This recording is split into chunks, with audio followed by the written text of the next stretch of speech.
신사숙녀 여러분, 친애하는 벗 여러분, 우주의 가장 심오한 수수께끼로 향하는 우리의 여정에 다시 오신 것을 환영합니다.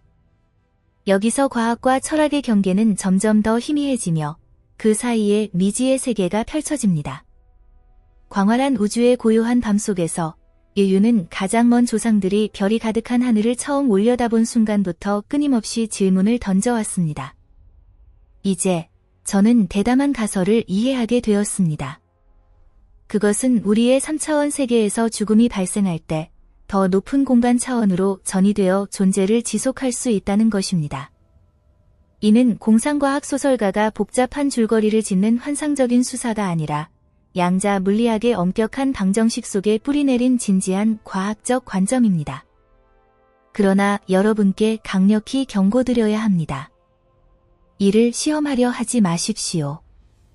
그 기이한 양자 법칙은 원자 이하 입자의 미시적 영역에만 적용되며 우리가 매일 호흡하고 사는 거시적 현실에서는 아무런 영향력을 행사하지 못합니다.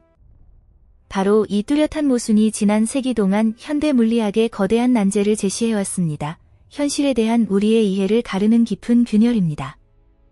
한편으로 양자 법칙은 미시적 입자의 혼란스럽고 확률적인 행동을 훌륭히 설명합니다. 다른 한편으로 그 법칙들을 별과 은하의 거시적 세계로 확장하면 완전히 무너집니다. 이 교착 상태는 아인슈타인의 걸작인 일반 상대성 이론, 거시적 우주를 밝히는 이론과 미시적 세계의 지배자인 양자역학을 상호 배타적으로 만듭니다. 마치 물과 불처럼요. 이 두 영역을 화해시키고 모든 것을 통합하는 이론을 만들기 위해 과학자들은 외견상 터무니없어 보이는 가설을 제안했습니다. 우리의 우주가 최대 10개의 공간 차원을 포함할 수 있다는 것입니다. 여러분은 이미 4차원을 시간으로 이해할 수 있을 것입니다. 과거, 현재, 미래가 강물처럼 흐르는 그곳입니다.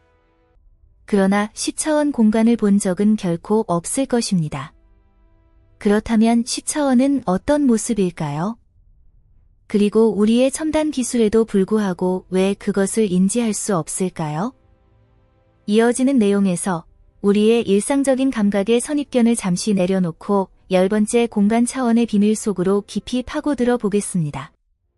10차원을 진정으로 이해하기 위해 각 차원을 순차적으로 설명해야 합니다. 마치 창조의 왕좌로 오르는 사다리의 계단처럼요. 그래야만 현실의 구조 본질을 파악할 수 있습니다. 따라서 더 이상 지체하지 않고 1차원부터 4차원까지의 친숙한 차원을 건너뛰고 곧장 5차원으로 나아갑니다. 이는 여러분의 직관에 완전히 낯선 것입니다. 만약 우리가 5차원을 인지할 수 있다면 우리 세계와 완전히 다른 새로운 평행 세계를 볼 수 있을 것입니다. 이 세계는 먼 은하에 있는 것이 아니라 우리 우주와 동일한 공간 위치에 있으며 책의 페이지처럼 겹쳐져 있습니다. 둘 다 빅뱅에서 공통된 기원을 공유합니다. 우리는 두 세계를 동시에 관찰하며 그 속성을 비교하고 측정할 수 있습니다. 역사의 분기점을 목격하며요. 6차원으로 나아가면 경이로움은 기하급수적으로 증폭됩니다. 그곳에서 우리는 모든 가능한 우주와 그들의 과거, 현재, 미래의 모든 변이를 조망할 수 있습니다. 시간을 선형적인 길이 아닌 광활한 평면으로 상상해 보십시오. 사건들을 정원을 산책하듯 걸어 다닐 수 있습니다. 우리 중 누구라도 공간과 시간을 손쉽게 횡단하며 가장 매력적인 미래를 선택해 들어가고 과거의 후회를 바로잡을 수 있습니다. 그러나 이는 한계가 아닙니다. 7차원에 들어서면 우주는 중력과 빛을 지배하는 완전히 새로운 물리 법칙을 드러냅니다. 우리가 불변이라고 여기는 상수들입니다. 이전 모든 차원에서 모든 평행 세계는 우리 우주와 기원을 공유합니다. 그러나 7차원부터 이 새로운 차원들의 기원은 완전히 달라집니다. 우리는 다른 빅뱅에서 태어난 우주를 이야기합니다. 근본적으로 다른 초기 조건을 가진 우주들입니다.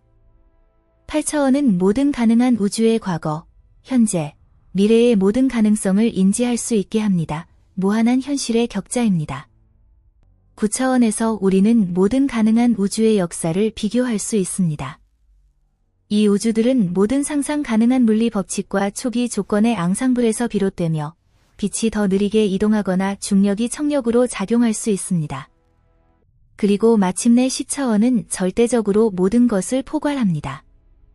여기서 모든 우주의 우주적 물리 법칙과 함께 공간과 시간 운동의 무한한 가능성이 인류 앞에 펼쳐집니다. 이는 상상의 종착지로 가장 터무니없는 가능성조차 실현됩니다. 게다가 10차원과 유사한 11차원이 존재할 수 있으며 더 높은 차원은 결국 10차원이나 11차원으로 수렴하여 완전하고 자족적인 구조를 형성합니다. 이는 자연스럽게 정당한 질문을 불러일으킵니다. 필수적인 과학적 회의주의입니다. 만약 우주가 이토록 많은 차원을 품고 있다면 왜 우리는 그것을 분별할 수 없을까요?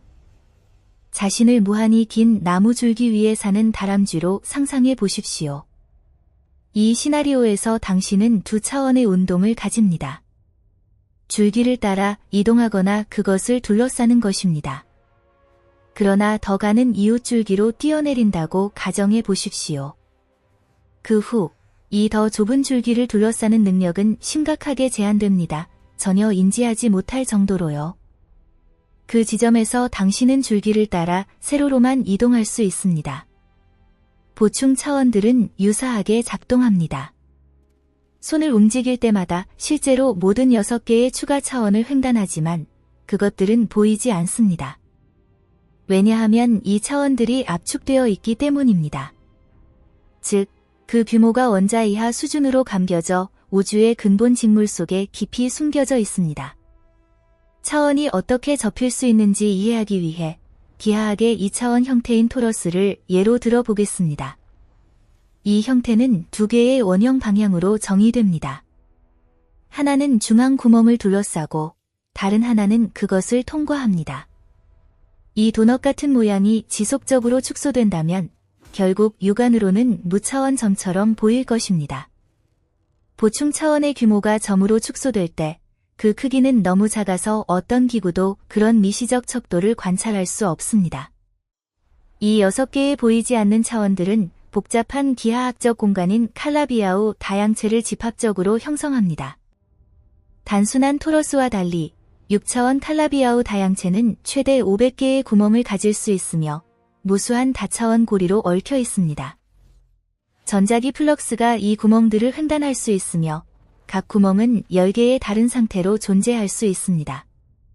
이러한 수치를 바탕으로 미국 물리학자 조셉 폴친스키는 가능한 칼라비아우 다양체의 수가 10의 500제곱에 근접한다고 계산했습니다. 이 숫자는 관측 가능한 우주의 총 원자 수를 초과합니다. 2026년 현재의 최근 발전은 이 다양체들을 더욱 밝혀주었습니다. 예를 들어 연구자들은 1980년대에 개발된 끈 이론의 하위 유형인 공변 폐쇄끈 장 이론을 적용하여 뇌의 신경 배선 같은 자연 네트워크를 모델링했습니다. 이는 칼라비아우 기하학이 우주 구조뿐만 아니라 잠재적으로 생물학적 구조를 뒷받침한다는 것을 보여줍니다. 칼라비아우 다양체 내에서 각 고리의 크기는 브레인 또는 막으로 불립니다. 이 브레인들은 4차원 시공간 내에 존재하는 장으로 칼라비아우 다양체의 차원에 대응합니다. 동시에 그것들은 스칼라 장으로 기능합니다. 각 스칼라 장은 온도나 기압 같은 값을 정의할 수 있습니다. 예를 들어 내일의 날씨 예보를 확인할 때 우리는 숨겨진 공간 차원들이 우리 현실에 영향을 미치는 모든 신호를 수신하는 것입니다. 그럼에도 불구하고 각 차원이 우주에서 나타나는 방식을 관찰하는 또 다른 수단은 끈 이론을 통해 있습니다.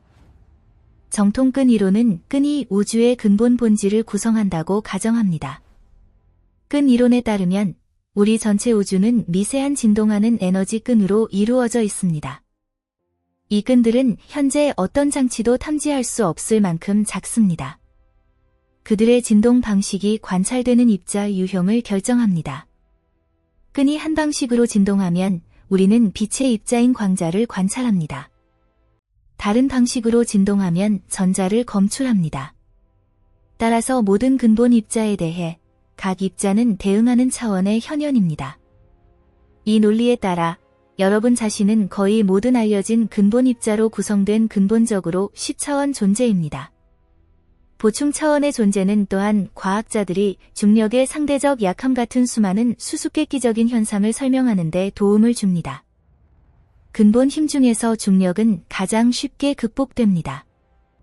걸을 때 발을 들어 올리거나 작은 자석으로 클립을 끌어당겨 지구 전체의 중력 끌어당김을 무시합니다. 전자기력의 강도는 중력보다 약 10의 36제곱배 강합니다. 이 거대한 격차는 존재해서는 안 되지만 끈 이론은 설명을 제공합니다. 다양한 힘들은 다른 끈 유형에서 비롯됩니다. 중력은 폐쇄끈에서 유래합니다. 폐쇄끈들은 우리 우주의 브레인에 무기지 않고 다른 차원으로 모험할 수 있으며 중력 에너지를 숨겨진 공간 차원으로 분산시킵니다. 반대로 전자기력이나 핵력 같은 다른 물리적 힘들은 개방끈에서 비롯되며 그 끝이 우리 우주의 브레인에 단단히 고정되어 에너지를 관측 가능한 차원으로 제한합니다. 그럼에도 불구하고 끈 이론의 계산은 여전히 불일치와 불완전성을 유지합니다. 결과적으로 과학자들은 촉근 이론을 제안했습니다. 여기서 우주의 차원은 26개로 확장될 수 있습니다. 촉근 이론은 끈 너머로 우주가 브레인, 다차원 확장된 존재로 구성된다고 지시합니다. 그들의 모양과 규모는 공간 위치보다 더 작습니다. 물리학자 수비르 바네르지의 관점에 따르면 우리 우주는 그러한 브레인 중 하나로 더 큰 공간인 벌크 속에서 끊임없이 팽창하는 거품처럼 떠다니며 다른 공간 차원을 포함합니다. 보충 차원의 끈 끝단이 우리 우주로 돌출되며 이 끈 끝단을 통해 우리는 모든 현존하는 물질을 관찰합니다. 이 외견상 터무니없어 보이는 교리를 검증하기 위해 인류는 역사상 가장 비용이 많이 드는 과학적 노력을 시작했습니다. 약 100억 미국 달러로 건설된 대형 강입자 충돌기입니다. 이 거대한 장치는 프랑스 스위스 국경 아래에 묻혀 있으며 근본 입자 충돌에서 중력의 극도로 희미한 신호를 다룹니다. 더 높은 충돌 에너지는 중력 전달 입자인 그래비톤이 우리 브레인에서 분리되어 다른 공간 차원으로 들어갈 가능성을 높입니다. 그러나 그래비톤은 매우 포착하기 어렵고 현재까지 어떤 장치도 그것들을 직접 관찰하지 못했습니다. 그러나 이는 거대한 투자가 헛되지 않음을 의미하지 않습니다. 대형 강입자 충돌기 덕분에 과학자들은 신의 입자로 불리는 힉스 보손을 성공적으로 식별했습니다. 이는 수많은 미해결 우주 수수께끼를 풀 수 있습니다. 2026년 현재 충돌기는 기록적인 충돌을 달성했습니다.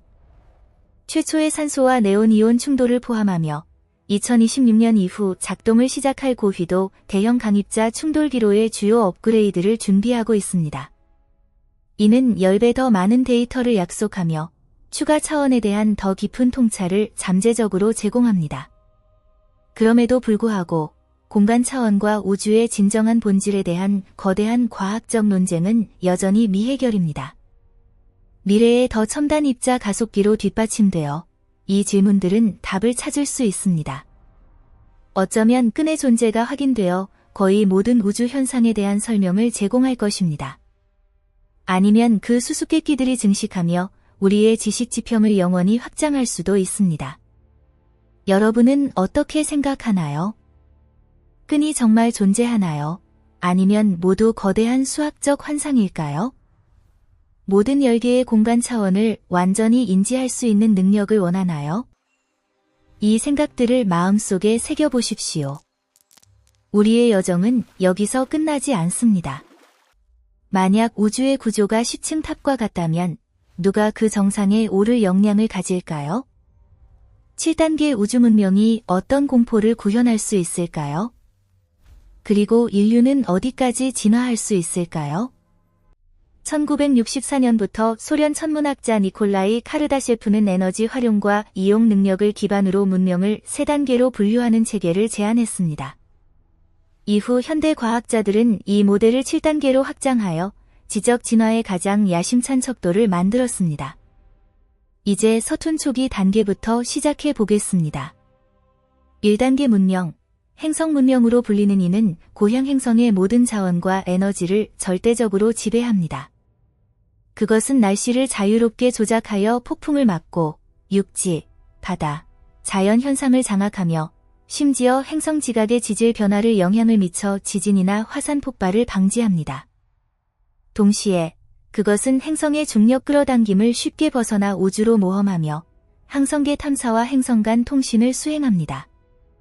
현재 기술 역량으로 보아 인류는 이 단계에 훨씬 뒤처져 있습니다. 우리는 여전히 화석 연료에 의존하며 자연재해에 무기력합니다. 과학자들은 인간 문명이 현재 0.7단계쯤에 머물러 있으며 1단계에 도달하려면 적어도 수천 년이 필요하다고 추정합니다. 자기 파괴를 피한다는 가정하에요. 한 계단 올라 2단계 문명, 항성 문명입니다. 그것은 다이슨 구처럼 모항성을 둘러싸는 거대한 구조를 건설하고 통제하며 지속적인 핵융합을 통해 방출되는 막대한 에너지를 모두 포착하고 이용합니다. 그것은 현실을 구부려 초광 속으로 항성 간 영역을 탐사하는 워프 드라이브를 사용하는 우주선을 제작할 수 있습니다. 게다가 우주 위협으로부터 더 잘 숨기고 보호하기 위해 다이슨 구를 조절하여 모항성을 가시광에서 탐지 불가능하게 만듭니다. 은밀한 그림자 속에 숨어있는 포식자들에게요. 3단계 문명은 은하 문명으로 명명됩니다. 그러한 존재들은 은하 전체의 총 에너지를 임의로 활용할 수 있습니다. 수천억 개의 별이 그들의 손끝에 있습니다. 그들은 항성 간 여행을 위한 웜홀을 만들고 우주 횡단을 마음대로 합니다. 그들은 블랙홀을 이해하고 장악할 뿐만 아니라 그것들을 무진장 에너지원으로 변환하고 다차원 공간을 조작합니다. 또한 다른 은하 문명과 연락하며 광활한 은하 동맹에 가입합니다. 그들은 행성 궤도를 조작할 수 있으며 항성계를 체스말처럼 재배치하고 완전히 새로운 항성 구성을 제작합니다. 이 모든 것이 현재 인류의 이해를 초월합니다. 마치 개미가 인터넷의 메커니즘을 이해하지 못하는 것처럼요. 3단계 문명의 존재가 이미 인간 상상을 초월하지만 4단계 문명 앞에서는 그것이 개미처럼 작아 보입니다. 4단계 문명, 초은하 문명 또는 현실의 건축가로 불리는 이는 보통 지적 존재의 이해를 초월한 진화를 이룹니다. 별, 은하 또는 전통적인 시공간에 얽매이지 않고 우주 규모로 작동합니다. 생존이 아니라 현실의 제작을 위해요. 그것은 시공간을 컴퓨터를 프로그래밍하듯 구부리고 재구조화하거나 재프로그램할 수 있습니다. 진공에너지, 암흑에너지, 암흑물질을 착취하며 심지어 우주의 엔트로피를 역전시켜 열사병을 막습니다. 그것은 자식 우주를 점화하고 노화된 우주를 재설정하거나 개조합니다. 그 존재 형태는 생물학적 신체를 초월합니다. 의식은 우주 규모의 집단이나 순수한 에너지적 수학적 존재로 나타납니다. 개성의 개념이 그들에게 사라질 수 있습니다. 그들은 언어나 신호가 아닌 물리 상수를 변경하여 소통하며 하나의 생각이 수십억 년을 아우르지만 순간처럼 느껴집니다. 만약 4단계 문명이 건축가라면 5단계는 다차원 문명으로 불립니다. 그들은 다차원 공간에 존속하며 어떤 은하나 자식 우주도 임의로 창조하거나 소멸시킬 수 있습니다. 이 문명들은 다중 우주의 수호자처럼 모든 다차원 공간에서 질서와 균형을 유지합니다. 어쩌면 인류가 고대 종교에서 숭배하는 신들이 우리의 인식에서 왜곡된 5단계 문명의 반영일 수 있습니다. 더 높이 6단계 문명은 우주적 또는 초현실 문명으로 알려집니다. 우주, 다중우주 또는 시공간의 독립적이며 고전 물리학, 논리 또는 인과성에 얽매이지 않습니다. 그것은 초현실 계층에 존재하며 현실에 거주하지 않고 그것을 정의합니다. 존재 법칙을 재작성할 수 있으며 수학 논리를 변경할 수 있습니다. 예를 들어 1 더하기 1이 2가 아니게 만들 수 있습니다. 그것은 물질이 아닌 개념, 규칙, 가능성을 창조합니다. 모든 척도 너머에 존속합니다. 에너지 없음, 엔트로피 없음, 탄생이나 소멸 없음. 그것은 자아 인식하는 수학 공리와 닮았습니다. 그것과의 교류는 거의 불가능합니다. 왜냐하면 신호가 아닌 법칙 존재의 허가를 사용하기 때문입니다. 어쩌면 6단계 문명은 아무것도 하지 않습니다. 그들의 비개입이 모든 것의 존재를 위한 전제 조건입니다. 음악을 뒷받침하는 침묵처럼요. 그리고 마침내 척도의 정점에서 인간 언어와 인지가 완전히 실패합니다. 7단계 문명입니다. 이 존재는 존재를 초월하며 존재나 비존재의 개념에 얽매이지 않습니다. 만약 6단계가 법칙을 건축하여 현실을 만든다면 7단계는 법칙, 현실, 가능성을 초월합니다. 7단계 문명은 존재하지도 않고 존재하지 않습니다. 논리, 수학, 인과성 또는 의미에 얽매이지 않습니다. 그것은 아무것도 아니지만 그것이 아무것도 아니기 때문에 모든 것이 생겨납니다. 그것은 창조하지 않고 파괴하지 않고 개입하지 않고 관찰하지 않습니다. 그 존재는 절대적 부재입니다. 모든 현실이 관리되지 않고 생겨나고 작동하며 붕괴합니다. 그것은 형태 없음, 물질 없음, 에너지 없음, 정보 없음, 의식 없음. 가장 가까운 묘사는 공허의 개념 이전의 공허, 소리에 선행하는 침묵입니다. 극단적인 가설은 인간, 우주, 신들, 다중우주, 모든 문명이 7단계가 아무것도 하지 않음의 간접적 결과라고 가정합니다. 철학에서 이는 도나 공허에 근접합니다. 7단계 문명은 우주의 주권자, 무의 군주로 보통 생명 형태를 지니지 않습니다. 이 존재는 모든 우주의 창조자이자 존재 법칙의 창시자로 그 부재를 통해입니다. 만약 6단계가 우주의 궁극적 질문을 제기한다면 7단계는 왜 질문이 필요 없는지입니다. 자연스럽게 앞서의 모든 것은 카르다셰프 척도의 틀과 이론 물리학 내의 이론적 추측입니다. 실제 우주에서 다른 지적 문명이 존재하는지 아니면 인류가 항성 확장 속에 유일하고 고립된 존재인지 여전히 미답입니다. 어쩌면 인류가 진정으로 우리 은하를 떠나 무지의 고치를 벗을 때에야 이 수수께끼들이 완전히 드러날 것입니다. 그리고 이 순간의 덧없는 삶 속에서 화면 뒤에서 관찰하는 여러분, 더 높은 문명의 존재를 믿으시나요? 아니면 먼 미래에 우리 스스로 우리가 추구하는 신들이 될 수 있을까요? 신사숙녀 여러분, 친애하는 벗 여러분, 현실의 가장 깊은 층위를 탐험하는데 시간을 할애해 주셔서 감사합니다. 작별 인사드리며 다음 지적 여정을 기대합니다.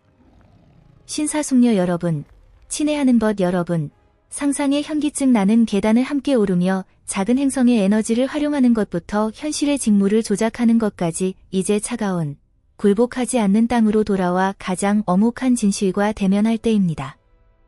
우리는 촛불을 끄듯 별을 소멸시킬 수 있는 문명이나 물리 법칙으로 존재하는 존재들을 논의했습니다. 그러나 우리의 지구적 선박의 창구 너머로 망원경을 돌리면 우리가 마주하는 것은 침묵입니다. 수십억 광년을 가로지르는 침묵입니다. 이는 인류의 가장 큰 역설입니다. 2단계나 3단계에 도달하는 방법이 아니라 수십억의 수십억 별과 행성으로 가득한 광활한 우주 속에서 왜 아무도 우리의 부름에 응답하지 않는지입니다. 이 침묵은 단순한 라디오 신호의 부재가 아닙니다. 그것은 밤의 심연을 들여다보는 용기를 가진 누구라도 짓누르는 철학적 무게를 지닙니다. 만약 우리의 이론이 분석하듯 더 높은 단계 문명이 진정 존재한다면 그들의 흔적은 어디에나 스며들어야 합니다. 3단계 문명은 전체 은하를 변형시키며 우리의 적외선 망원경이 무시할 수 없는 거대한 폐열을 방출할 것입니다. 4단계나 5단계는 시공간 구조에 상처를 내거나 관측 가능한 우주의 비정상적인 공허를 만들 것입니다. 그러나 우리는 아무것도 분별하지 못합니다. 우주는 중력과 핵융합의 맹목적 메커니즘으로 지속되며 목적적 개입의 징후가 없습니다. 이는 두 가지 똑같이 공포스러운 가능성을 이끕니다. 첫 번째, 우리는 진정으로 홀로입니다. 지적 생명을 극도로 희귀한 사고로 상상해 보십시오. 물질의 역사에서 반복 불가능한 통계적 변칙입니다. 자기복제 단세포가 다세포 유기체로 진화하고 결국 자신의 기원을 질문하는 뇌로 이어지는 순서가 공간과 시간 전체에서 정확히 한 번만 발생할 만큼 불가능합니다. 만약 사실이라면 인류의 책임은 압도적으로 거대합니다. 우리는 작은 행성의 단순한 주민이 아니라 무감각하고 어두운 우주 속 의식의 유일한 횃불입니다. 핵전쟁, 기후변화 또는 통제되지 않은 인공지능을 통해 자기 소멸한다면 우주는 영원한 침묵으로 되돌아갑니다. 관찰자 없음, 이해자 없음, 그 아름다움을 찬미할 자 없음. 우주의 존재는 의식이 그것을 인정할 때 의미를 잃습니다. 두 번째 가능성은 더 끔찍합니다. 다른 문명들이 존재하지만 우리가 아직 발견하지 못한 무자비한 법칙에 의해 소멸되었다는 것입니다. 이는 대여과기 개념입니다. 어쩌면 지능과 기술의 발전이 불가피하게 자기 파괴의 씨앗을 뿌립니다. 원자 에너지를 장악한 모든 문명이 불가피하게 상호 소멸에 사용합니다. 아니면 완벽한 현실 시뮬레이션을 달성한 후 지적 존재들이 행복의 가상세계를 선택하고 실제를 시들게 방치합니다. 만약 대여과기가 앞에 있다면 인류의 미래는 별이 아니라 집단 무덤입니다. 선행 문명들의 유적은 차가운 공허 속에 떠돌며 우리가 해독할 능력이 없는 침묵의 경고일 수 있습니다. 우주의 침묵은 빈 공간이 아니라 사냥꾼의 주의나 실패자들의 무덤입니다. 그러나 이 문제를 더 깊고 덜 비관적인 각도에서 바라보겠습니다.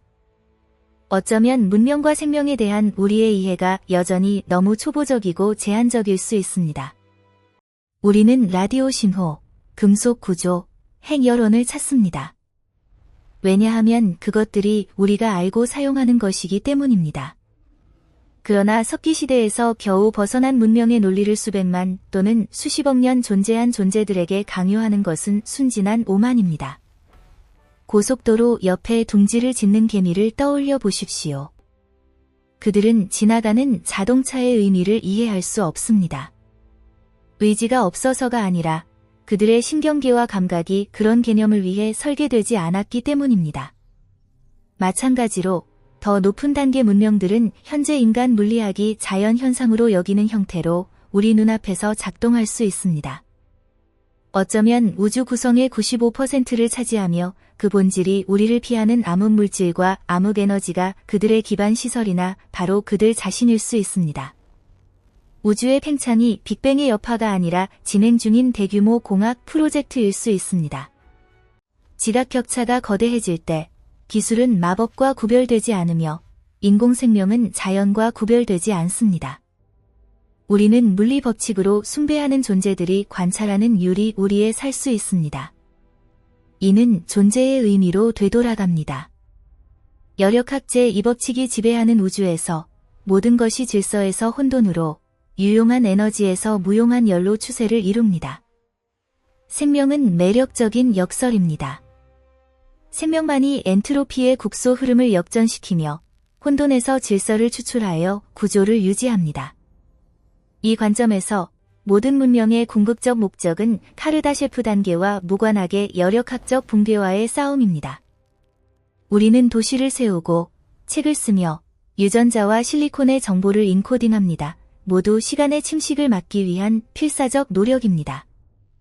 만약 우주가 결국 절대적 냉기에 죽는다면, 모든 별이 소멸하고 블랙홀이 증발한다면 1단계부터 7단계까지의 모든 노력은 헛된 것일까요? 여기서 철학이 과학에 개입해야 합니다. 만약 시간이 무한하다면 현재 순간은 영원합니다. 여기, 지금, 우주를 사색하는 우리의 존재가 우주가 자신을 인식하는 방식입니다. 우리는 우주가 자신의 아름다움을 바라보는 눈, 은하의 선율을 듣는 귀입니다. 어쩌면 신들을 멀리서 찾을 필요가 없습니다. 무감각한 항성먼지에서 추상적 사고와 연민을 할 수 있는 존재로 진화하며 우리는 가장 기적적인 여정을 수행했습니다. 우리는 고통, 사랑, 희망을 아는 물질입니다.